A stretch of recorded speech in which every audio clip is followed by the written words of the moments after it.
usted nos visita a través de las redes sociales. Vamos a comenzar la palabra de Dios ahora y también queremos que reciba esta palabra de Dios. ¿Cuántos están listos para escuchar la palabra de Dios? Amén. Si usted trajo su Biblia, quiero que la abra conmigo. Vamos a leer una hermosa porción de la palabra de Dios mientras nos acomodamos y vamos a dejar que su palabra nos hable en esta tarde. Vamos a abrir nuestra Biblia en el Antiguo Testamento, en el libro de Segunda de Samuel, capítulo 6. Segunda de Samuel, capítulo 6, versículo 1 en adelante vamos a leer en el nombre de Jesús. Segunda de Samuel, capítulo 6, versículo 1.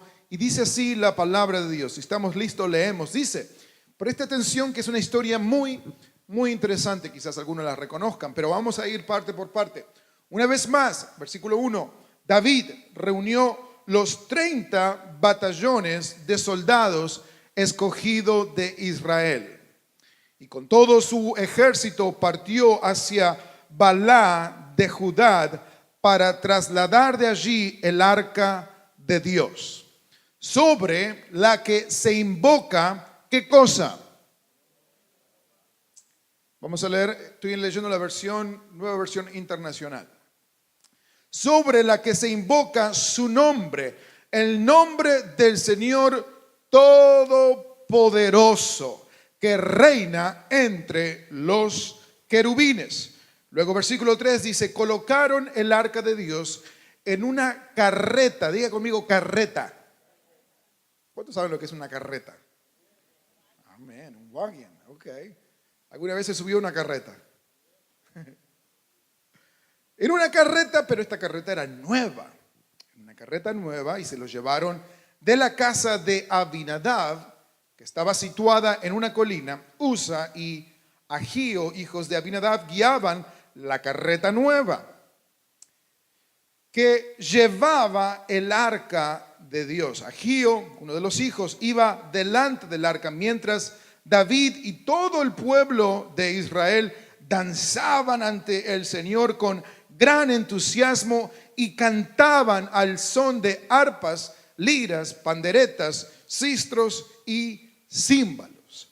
Al llegar a la parcela de Nacón, los bueyes tropezaron, que tiraban la carreta.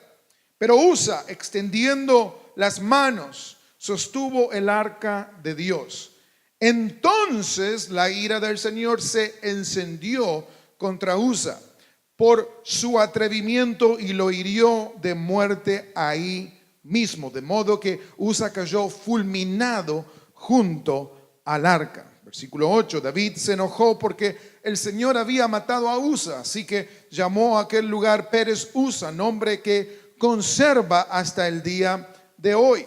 Aquel día David se sintió temeroso del Señor y exclamó, es mejor que no me lleve el arca del Señor. Versículo 10, vamos a leer hasta el 11. Dice, y como ya no quería David llevarse el arca del Señor a la ciudad de David, ordenó que la trasladaran a la casa de Obed-Edom, oriundo de Gat, una ciudad que no era parte del campamento israelita. Fue así como el arca del Señor permaneció esta vez 3 meses en la casa de Obed-Edom de Gat, y el Señor lo bendijo a él y a quién más, y a toda su casa y a toda su familia. ¿A cuántos les gustan disfrutar de las bendiciones de Dios? ¿Cuánto le gusta que Dios bendiga a su familia? No solamente la familia cercana, imagínense que Dios extienda sus bendiciones a todas sus familias, por más grande que sea su familia. Que Dios bendiga a nuestras familias es un motivo de gozo y de alegría. Pero les quiero predicar este mensaje que está dedicado a los estudiantes que estaban aquí parados hacia adelante. Durante esta semana he pensado mucho en ellos, he observado a mis hijos preocuparse. Y este mensaje está dedicado a ellos, pero está dirigido a las familias. Está dirigido a la familia en Cristo, es decir, a todos nosotros. Está dedicado a ellos, dirigido a cada uno de nosotros. ¿Cuántos están listos para recibirlo? El mensaje se titula Un lugar para el arca. Un lugar para el arca. Después de que Dios sacara al pueblo de Israel de la esclavitud, donde ellos estaban en Egipto, Él les promete que su presencia iba a estar permanentemente, es decir, constantemente con ellos. Cada día, cada mañana, al levantarse, al acostarse, ellos iban a poder disfrutar de la presencia de Dios. Ahora, ellos tendrían una manera de comprobarlo, una manera de asegurarse de que eso iba a suceder. Y para ello Dios mandó a construir un mueble, un arca llamada el arca del pacto. Y tengo una imagen para que usted más o menos vea cómo más o menos se veía esa arca, esa representación de la presencia de Dios. Este arca sería un símbolo o una señal de la presencia de Dios con ellos constantemente. Ahora puede quitar la imagen. Pero pronto esta arca se convierte en algo común, en algo cotidiano, en algo normal para ellos, para el pueblo de Dios. Y como resultado de esa normalidad o de esa rutina de tener allí el arca entre ellos, comienzan a descuidar el arca de Dios. Ahora que el pueblo finalmente arribó a la tierra prometida, ellos están en la tierra que fluye leche y miel, están en la tierra de la abundancia, están en la tierra de las ocupaciones. No sé si a usted le resulta un poquito familiar hacia dónde llegó el pueblo de Israel. Estaban bendecidos, había abundancia, no había que pasar más hambre, tenían muchas ocupaciones, tenían muchas actividades y dejan de priorizar al proveedor de las bendiciones solamente para pensar en las bendiciones. ¿Cuántos me siguen? Están priorizando las bendiciones en sí misma en lugar de priorizar la razón por la cual ellos son bendecidos. Ahora, Dios fue tan bueno con el pueblo de Israel. Dios fue y sigue siendo tan fiel que cuando Él hace una promesa, Él la va a cumplir. Ahora ya tienen su tierra prometida. Ahora ya tienen un lugar para adorar a Dios en libertad. Tienen un lugar designado especial. Tienen un lugar para el arca, para la presencia de Dios. Pero entre la comodidad, entre la rutina, entre tantas distracciones, algunas cosas comienzan a cambiar en las prioridades del pueblo de Dios. Y en el primer libro de Samuel, desde el capítulo 2 en adelante, Dios comienza a dar claras evidencias, a mostrar que Él comienza a desaprobar cómo se estaban manejando las cosas en el sacerdocio en ese tiempo. Los hijos del sacerdote Elí, que también ahora oficiaban como sacerdote, habían perdido todo el temor de Dios, habían perdido todo el cuidado de la casa de Dios. Ya no les importaba necesariamente el arca, les importaba simplemente tener amigos dentro de la casa de Dios. Les importaba solamente venir y recibir un poquito de lo que sucedía allí, pero ya no había un interés genuino por el arca, es decir, ese arca, eso que era tan preciado, eso que era la presencia de Dios para este grupo de personas, comenzó a quedar en un segundo plano. Y este es el peligro más grande, que los hijos de Dios pierdan el enfoque, que los hijos de Dios comiencen a priorizar cosas antes que la presencia de Dios. ¿Cuántos me siguen? Dios designó ese arca como representación de su presencia. Les dio instrucciones, les dio maneras de llegar, les dio maneras e instrucciones, pero ellos comenzaron a descuidar eso porque estaban tan ocupados, porque estaban tan interesados en otras cosas, que el arca comenzó a perder su influencia en ellos. Comenzaron a ser más influenciados por las bendiciones que por la presencia de Dios. Comenzaron a ser más influenciados por las modas. Comenzaron a ser más influenciados por el que dirán, por los vecinos, por los amigos, por las personas, y se empezaron a olvidar de la importancia y el lugar central que tiene que tener la presencia de Dios en las vidas de los hijos de Dios. Ahora, ese peligro se puede trasladar a que Dios le dio el arca con una promesa. Mientras esté este mueble, mientras esté esta representación de mi presencia allí, mientras esté cuidado, mientras esté valorado, mi presencia siempre estará con ustedes. Como hijos de Dios puedo dar importancia a muchas cosas. A algunos les gustará o importará una cosa más que la otra. Pero no podemos darnos el lujo de estar muy ocupados para no sentir la presencia de Dios. Y no hubo amén porque Ramón llegó con una carreta. ¿Y qué será la carreta? Ya vamos a llegar. Ahora, lo que sucede a continuación fue que el pueblo de Dios se enfrenta en una batalla contra sus incansables enemigos, los filisteos. Y interesantemente ellos pierden la batalla. Los filisteos le roban el arca. Se llevan el arca, se llevan el mueble, se llevan la representación, se llevan la aseguranza de que Dios estaría con el pueblo de Dios siempre. Y lo interesante de esto es que Dios no hizo absolutamente nada para detener al pueblo enemigo de Dios que se estaba escapando con lo más preciado que supuestamente tenía el pueblo de Dios. Dios no hizo nada en detenerlos. Allí se van los filisteos con el arca y Dios no hace nada porque ya sabe que el pueblo de Dios había descuidado su presencia, había desatendido lo que era más importante. Pero lo que sucede es que los filisteos no sabían en el problema que se estaban metiendo. Se llevan el arca pensando que se llevan un gran botín, pensando que se llevan lo más importante que tienen el pueblo de Dios. Pero lo que sucede al llevarse el arca les da más dolores de cabezas que alegría.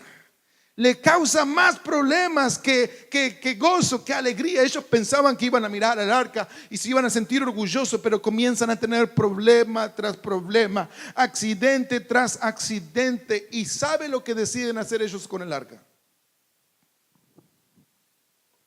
Se la regresamos, se la vamos a devolver. No queremos continuar con este problema. Nos damos cuenta que el problema es el arca. Vamos a devolvérsela. Y solamente duraron con el arca 7 meses. No llegaron ni al año. Pero ahora ellos vienen con el arca y se la entregan al pueblo de Israel.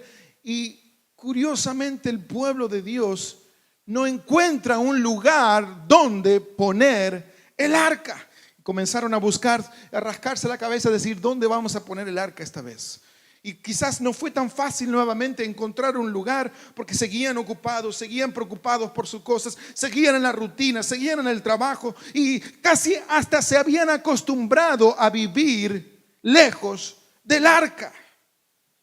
Cuando te alejas de la presencia de Dios por bastante tiempo, tomas el gran riesgo de acostumbrarte a vivir sin la presencia de Dios. Cuando pasan semanas, yo no sé si a usted le ha pasado, pero cuando pasan días, cuando pasan semanas, y a veces espero que no, pero a veces hasta pueden pasar meses sin que sintamos la presencia de Dios, parece que cada día se distancia más y como que nos acostumbramos a vivir nuevamente sin la presencia de Dios. Y esto es lo más trágico que puede pasar al pueblo de Dios. Y usted dice, podremos tener servicios. Sí, es verdad, hay iglesias que tienen servicios, pueden tener excelente alabanza, pueden tener excelentes músicos, pero si no está la presencia de Dios, es lo más trágico que le puede suceder al pueblo de Dios. ¿Cuántos dan gloria a Dios? La historia continúa y si repasamos todo el reinado de Saúl, Muy poco se sabe de lo que estaba sucediendo con el arca. El arca nuevamente es descuidada. No hay interés por el arca. No hay un verdadero interés. No hay una atracción hacia eso. Parece como que si fuera algo viejo, algo pasado de moda, como que ahora las cosas son diferentes. Algunos de ellos pensarían, el arca ya es como algo viejo, y no hay casi recolección en la historia de todo el reinado del rey Saúl sobre el arca. Y ahora pasan no 7 meses, sino 70 años. Diga conmigo, 70 años. Y hay un nuevo rey en Israel. ¿Cuál fue el siguiente rey después de Saúl? David, el rey David. Pero pasaron 70 años. Y 70 años son muchos. 70 años es mucho tiempo. Los niños que eran niños al principio ahora se hicieron hombres, establecieron familias, eran padres de familias, nuevos niños nacieron sin tener contacto con el arca, sin saber qué significaba el arca. Los niños se convirtieron en adolescentes y nadie los llamó al altar para sentir la presencia de Dios. Esos adolescentes se convirtieron en jóvenes y no supieron lo que realmente significaba el arca para la vida de un hijo de Dios. Pero ahora está David como rey y David tiene nuevos planes. David dice, tenemos que regresar el arca, tenemos que hacer un lugar entre nosotros para el arca. No puede estar por allí descuidado, tenemos que ir en busca de el arca. ¿Dónde está el arca estos 70 años? Como leímos en la historia al principio, David agarra a todos sus hombres y se dirige hacia un lugar llamado Balá de Judá. Allí vivía un hombre llamado Abinadab, que tenía 2 hijos. Como él tenía un nombre medio raro, también los llamó raro a sus hijos. Y le dijo, vos te vas a llamar Usa y vos Agío. Abinadab con sus 2 hijos, Usa y Agío. El arca estaba allí en la casa de Abinadab por 70 años. Me pregunto yo, ¿dónde es que ellos tenían el arca? ¿Dónde es que ellos habían depositado el arca? ¿Habían hecho un cuarto aparte? ¿Será que no lo tenían en un lugar visible? ¿Será que los hijos nunca tuvieron contacto con el arca? Porque ahora vamos a ver y en la historia lo que sucede nos da a entender que los hijos no sabían necesariamente de qué se trataba el arca. ¿De qué se trataba eso? ¿Qué representaba? Finalmente llega el rey a la puerta de la casa de Abinadab. Toca la puerta. Viene el rey, es el rey, viene en búsqueda de el arca. Y ahora comienza la transportación. Y si usted conoce las instrucciones que Dios había dado sobre cómo se debía transportar el arca, no era en una carreta. Pero ellos decidieron hacer una carreta nueva. No era una carreta como dijeron, bueno, si la carreta es vieja, no se lo merece, pero sí vamos a hacer una carreta nueva. Esta no está muy nueva, pero vamos a hacer una carreta nueva y vamos a trasladar el arca allí. Y Dios había dado otras instrucciones completamente diferentes de cómo debía llevarse el arca. Y ahora los 2 hermanos están ahí ansiosos, contentos de que van a ayudar en algo a su padre. Y esa cosa que estaba allí ocupando lugar en la casa, finalmente ya no va a estar, se la va a llevar el rey. No saben necesariamente de qué se trata. Pero lo que ellos se olvidaron, que esa arca debía ser cargada sobre los hombros de los sacerdotes. ¿Cuántos me siguen? Y yo sé que la historia está larga, pero si usted me acompaña unos minutitos más ya va a entender hacia dónde voy. Debía ser cargada sobre los hombros de los sacerdotes. Por alguna razón esa arca, aunque era una caja o un mueble que no era tan pesado, se les había convertido en una carga, se les había convertido en un un peso, en algo que ellos dijeron: vamos a construir una carreta y mejor la transportamos allí. Era un artefacto liviano, tranquilamente 2 o 4 hombres lo podían levantar, lo podían llevar, pero ellos ya estaban incómodos con ellos y decidieron llevarla en una carreta. Van en camino con la carreta. La historia dice que la carreta nueva tambalea porque uno de los bueyes que iba tirando la carreta tambalea, y de repente lo que va allí arriba, la caja, es decir, el arca, comienza a tambalear al punto de que casi se cae. Y uno de los hijos, sin saber que otra de las reglas importantísimas era no tocar el arca, no sabían cómo transportarla y no sabían cómo tratarla.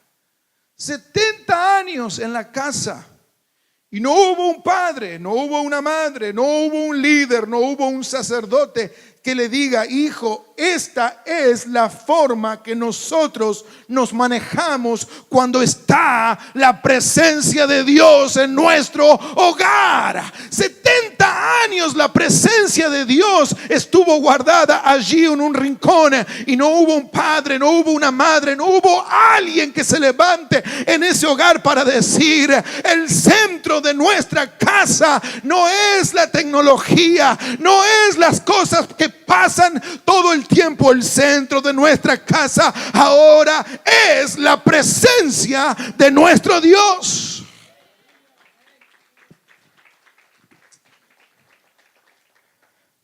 ¿Cómo resumo todo esto?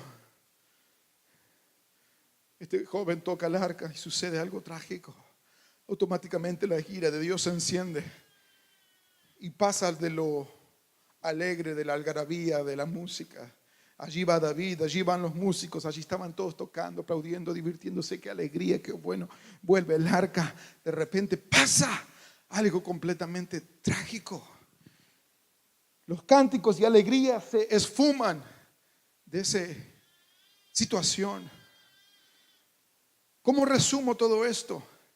Podemos estar expuestos a la presencia de Dios. Podemos tener el arca en nuestras familias por muchos años. Podemos ser generación tras generación de cristianos, de hijos de Dios. Por mucho tiempo y en muchas ocasiones podemos aún tener a la presencia de Dios cercano a nosotros. El arca puede estar en algún lugar de tu casa, en algún lugar de tu familia, en algún lugar en tu rutina, pero la pregunta es: si es que ese arca, si es que la presencia de Dios tiene el lugar central en nuestras vidas. ¿Qué es lo que está al medio de tu hogar? ¿Qué es lo que sucede cuando una familia se reúne alrededor de la mesa? ¿Hablan solamente de los programas de televisión? ¿Hablan solamente de problemas? ¿Hablan solamente de derrota? ¿O por un momento comienzan a decir: Señor, queremos que tu presencia sea el centro de nuestra mesa?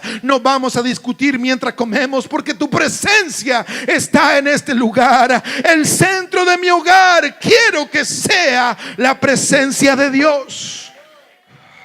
Vengo a preguntarte en esta noche: ¿dónde está el arca en tu vida? ¿La tienes guardada? ¿La tienes arrinconada? ¿La tienes solamente allí para cuando es el momento de los domingos? Hoy es el día que voy a sentir la presencia de Dios. Hoy es el día a ver si el pastor se predica una buena, a ver si me alimenta. Esa nueva frase que está de moda: hay que ser alimentados. ¿Sabe cuál es la mejor manera de alimentarte? Sintiendo la presencia de Dios cada día en tu vida, y que en tu casa el arca esté al centro de tus acciones. Cuando sales por la mañana, el arca va contigo. Cuando vas a acostarte, la presencia de Dios está contigo. Cuando hablas con un amigo, la presencia de Dios está contigo. Y te puedo asegurar que no vas a tener hambre. Te puedo asegurar que no vas a tener tristeza. Y aunque venga el momento de tristeza, decir: Señor Jesús, hay tristeza por la noche, pero por la mañana viene la alegría. El salmista dijo: puedo estar triste esta noche, pero yo sé que por la mañana tu alegría, tu gozo va a estar, porque cada día se renuevan tus misericordias. Pero esas son las palabras de un hombre que sabe que el arca es el centro de su vida. Te pregunto en esta noche: ¿hablas con tus hijos sobre el arca? o solamente hablas de videojuegos. Y perdónenme que estoy 3, 4 semanas hablando de lo mismo, pero me preocupa. Me preocupa cuál es el arca en los hogares cristianos. Puede ser que el arca en los hogares de la gente que no conoce la presencia de Dios sean todas esas cosas. Y no estoy en contra de jugar a los juegos, porque yo también a veces lo hago con mis hijos. No estoy en contra de todo, absolutamente. No tenemos un pastor en esta iglesia. No somos una iglesia que predica en contra de todo. No, la Biblia dice que hay tiempo para todo. Pero lo central en nuestro hogar, en nuestra familia, tiene que tener prioridad. Tiene que ser la presencia de Dios. Porque 70 años estuvo el arca allí en la casa de Abinadab. Y los hijos no supieron cómo manejarse cuando era el tiempo. Yo miro esta generación, miro estos niños. Esta semana me tocó estar doble tiempo con mis hijos, porque mi esposa se tomó un tiempo, fue a visitar a su hermana. Entonces me tocó estar el tiempo del padre y de la madre con ellos. Y los escuchaba, están por comenzar las clases, los acompañé a la escuela, hablé con mi hijo mayor, hablé con mi hija, la del medio, hablaba con el más chiquito.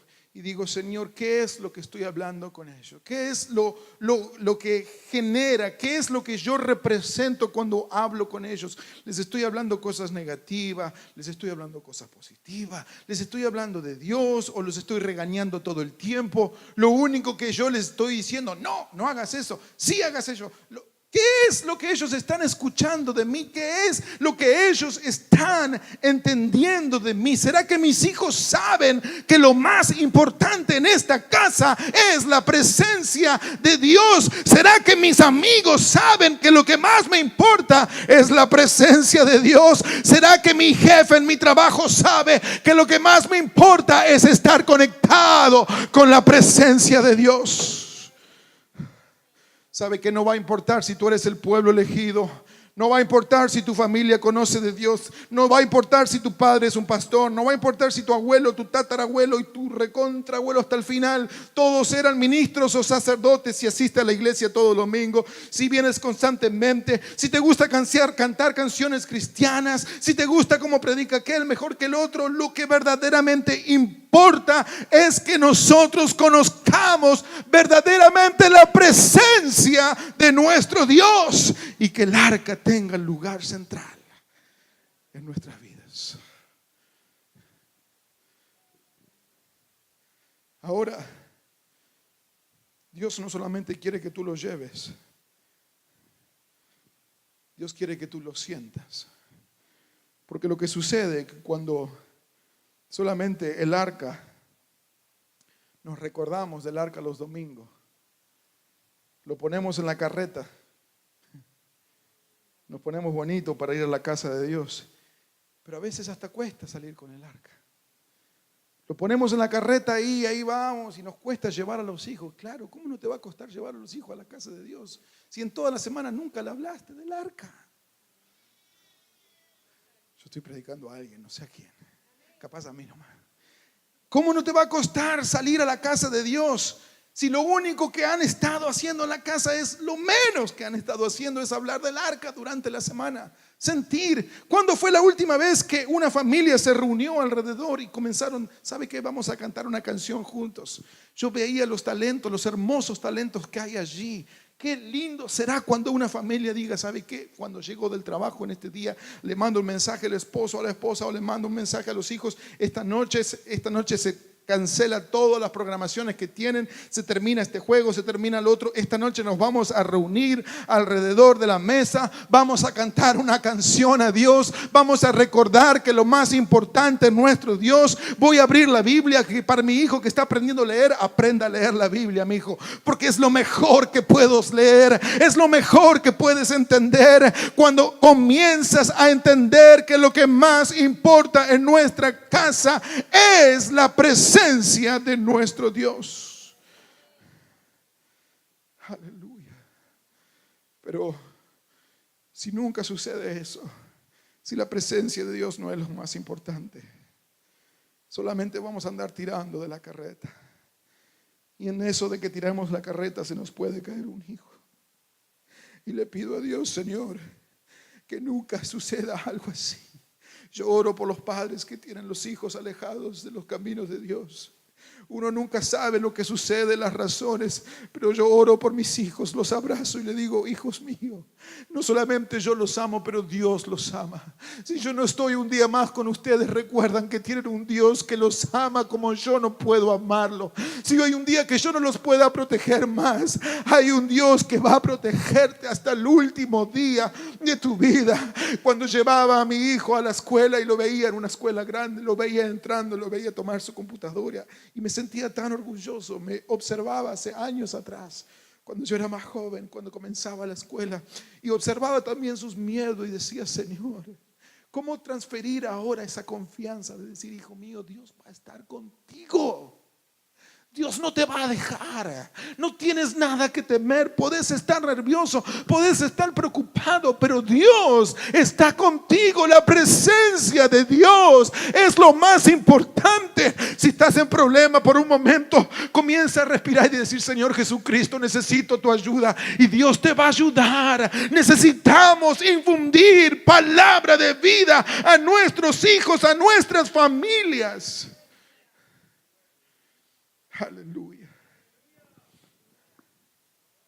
Pero qué trágico será si nuestros hijos no conocen la importancia de la presencia de Dios.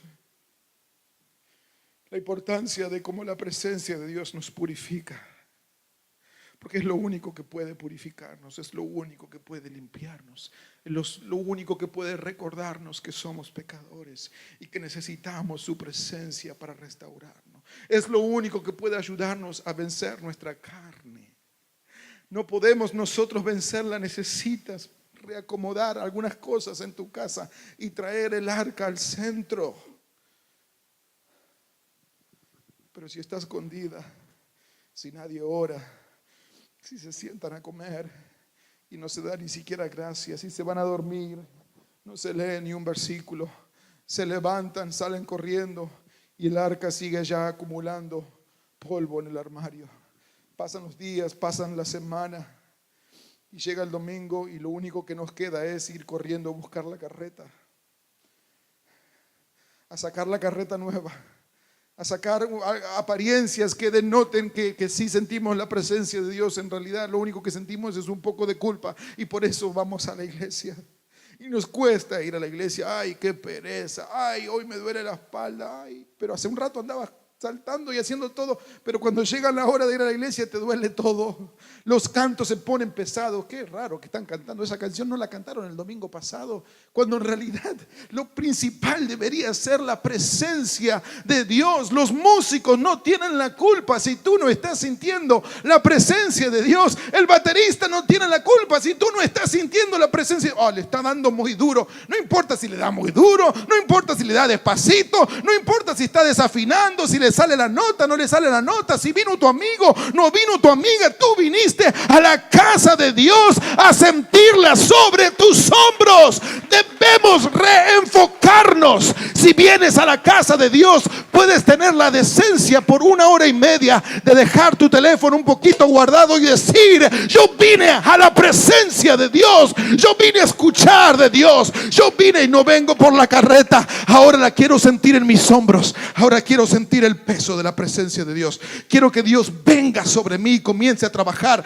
No puedo salir otro día más de la casa de Dios y salir como siempre, salir con mi carreta. Ay, todo bonito y vamos acá y todos contentos y dando vueltecitas, pero nada sobre tus hombros. Dios está cansado que nosotros lo andemos dando vuelta de aquí para allá. Dios está esperando que alguien comience a sentir verdaderamente el peso de la presencia de Dios en su vida. ¿Quieres que Dios te bendiga? necesitas empezar a sentir el peso de la presencia de Dios. ¿Quieres que Dios esté contigo? Necesitas dejar de aparentar que está todo bien y decir: Señor, necesito mover algunas cosas. Le he estado dando prioridad a cosas que realmente no se la merecen. Estoy tan enfocado en cosas que van a pasar. Esto hoy está, mañana se va. Lo único que queda es tu amor, es tu presencia, es tu poder. Son los milagros que pueden suceder cuando tenemos acceso a la presencia de Dios.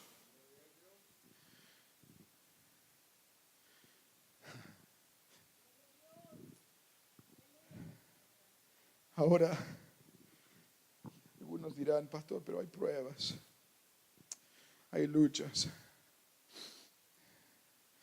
hay cosas que no nos deja sentir la presencia de Dios. Sabe que habían dos hombres encarcelados. Pablo y Silas habían sido removidos de su libertad. Le habían quitado todo lo que ellos tenían. Lo más preciado, en realidad, su libertad habían quitado. Y estaban allí en una cárcel con sus pies y sus manos atados.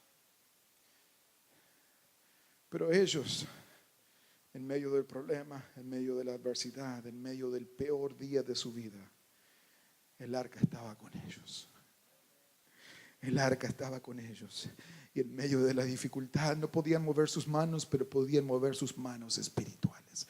No podían mover sus pies, pero ellos estaban corriendo. Eran velocistas espirituales. Tenían una velocidad impresionante espiritualmente hablando, porque sabían lo que era tener el arca presente. Y aunque sus manos estaban atadas, aunque sus pies estaban atados, aunque no llegaba el cheque de la semana, aunque no alcanzaba para pagar la renta, aunque el hijo se enfermaba, aunque el bebito estaba allí y no sabíamos cómo levantarlo, sabía que si está la presencia de Dios con nosotros, todo va a estar bien. Y en el medio de la peor de las peores circunstancias, Pablo y Silas, encarcelados, comenzaron a alabar a Dios, comenzaron a exaltar la presencia de Dios. Y en medio del peor de sus días, la presencia de Dios se manifestó en medio de ellos. Se pudieron quitar todo. Las cadenas comenzaron a caerse. Las cadenas comenzaron a romperse. Las puertas comenzaron a abrirse. Todo sucede si la presencia de Dios está en primer lugar. Quiero que te pongas de pies en este momento. Me gustaría que el club de campeones, si pueden salir, no sé si están terminados, pero me gustaría que los niños salgan.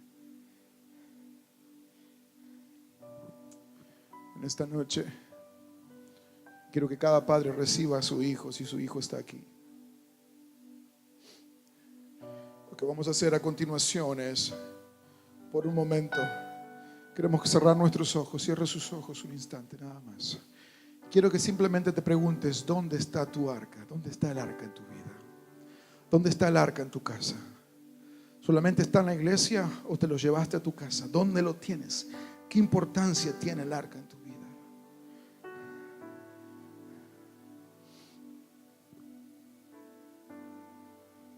Cerremos nuestros ojos un momento, nada más, mientras nuestros niños están llegando.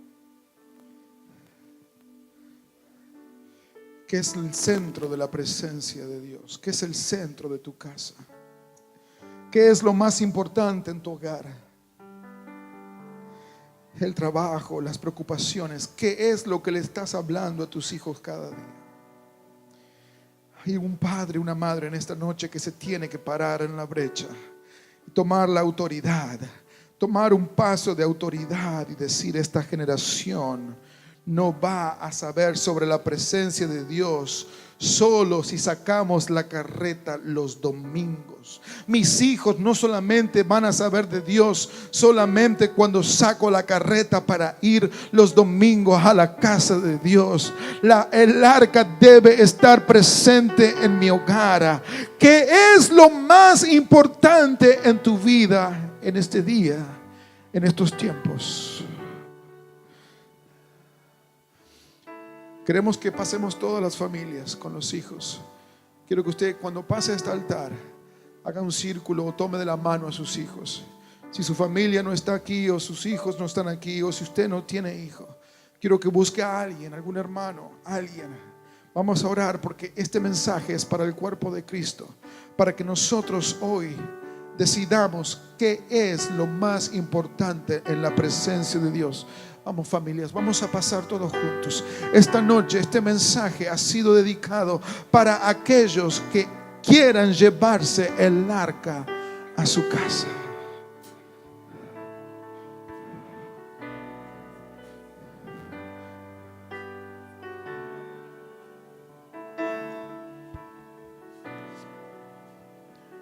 Mientras estén pasando, pasemos todos. Quiero que mantenga sus ojos abiertos y me mire un minuto nada más antes que comience a orar.